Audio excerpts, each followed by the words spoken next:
Good evening, Bahamas. Coming up tonight in our news. The family of a man killed by police is speaking out, plus 2 men brought before the courts to face murder charges, and the health minister reveals more about a man who died after he was turned away from dialysis treatment.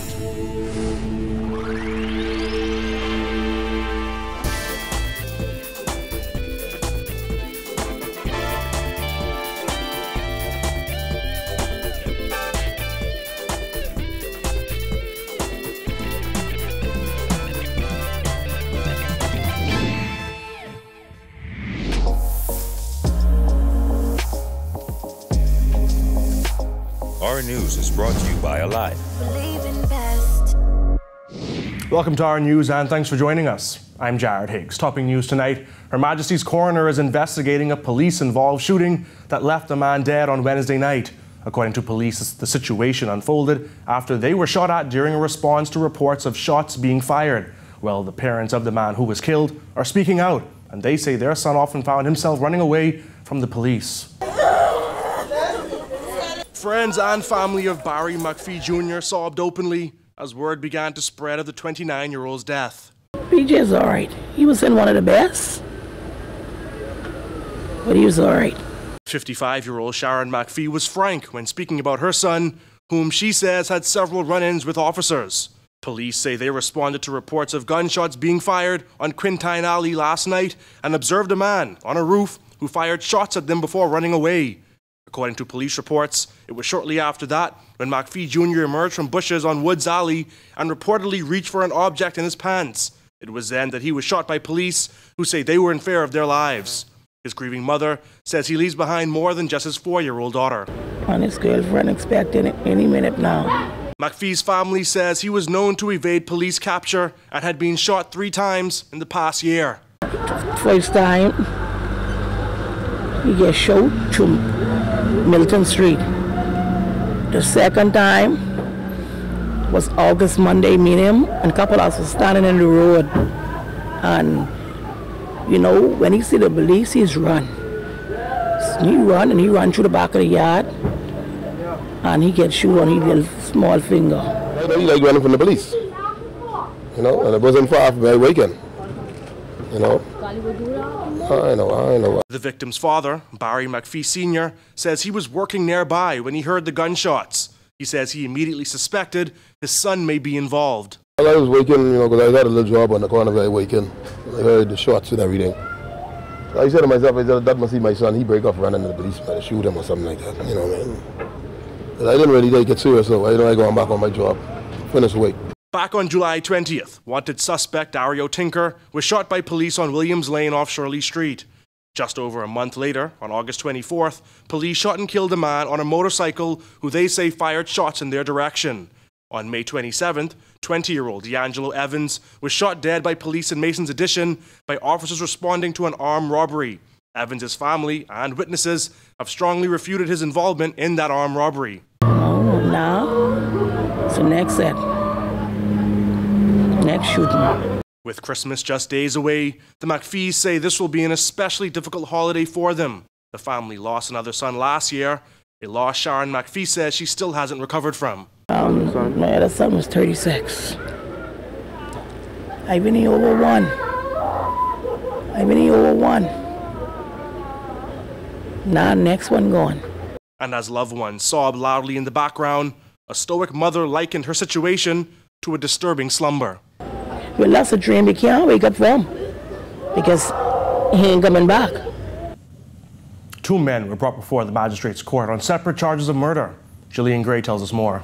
26-year-old Paul Adderley, seen here in the yellow shirt, was charged with 1 count of armed robbery, 1 count of possession of an unlicensed firearm, 1 count of possession of ammunition, and 1 count of murder. It is alleged that on December 15, 2018, Adderley robbed Mandis Variety Store of $200 and then shot and killed Mario Cartwright. According to police reports, Cartwright was gunned down after he walked into the store as robbers exited. Adderley's attorney Shaka Seville told the court that his client claims he was treated in a cruel and inhumane manner while in custody. She said her client alleges that police at Central Detective Unit placed a plastic fish bag over his head, stomped on his chest, and forced a confession out of him. Chief Magistrate Joanne Ferguson Pratt made note of the claims and said that Adderley would be examined at the Bahamas Department of Corrections by the prison doctor. He was denied bail and will return to court on February 21, 2019.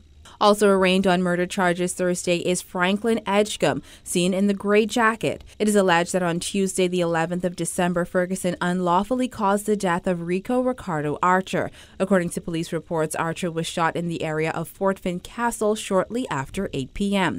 Rico Archer is the brother of 11-year-old Marco Archer, who was murdered in 2011. Edgecombe, who asked to address the court, said he was just released from prison 7 weeks ago, which was his home for the last few years as he was serving a 23-year sentence for attempted murder. He was released after winning his appeal in that case.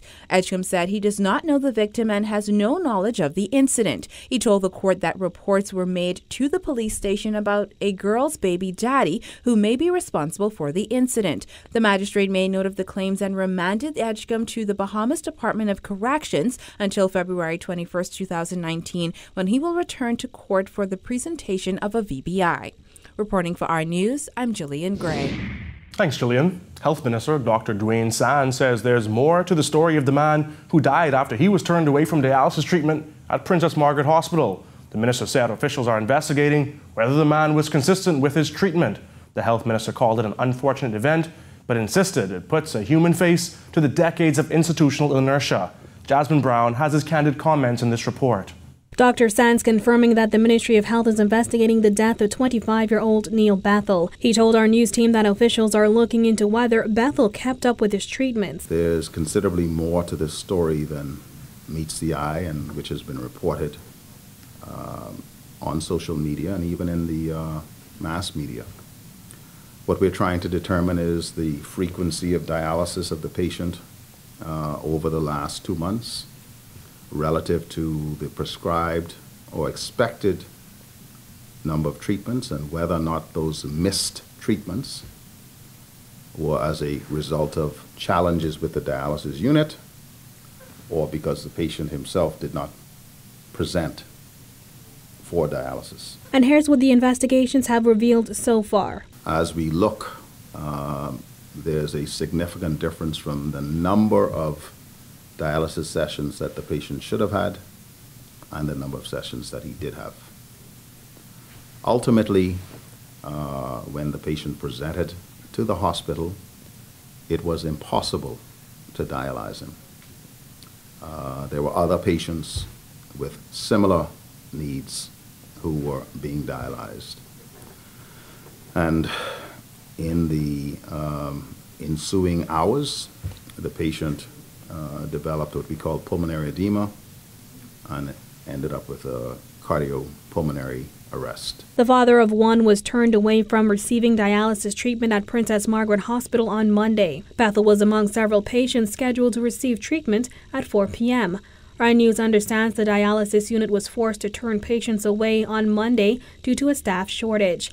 His family said on Wednesday that they were in a state of shock when we visited their Taylor Street home. This is a most unfortunate situation, and certainly we would have to offer our condolences to the family. When we understand the impact that a lack of capacity has on Mary, on Johnny, on Susie, on Mummy, Daddy, then people feel it.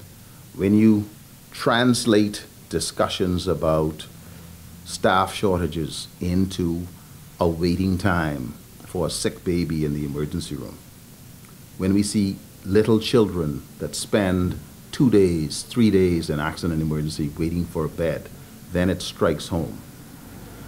This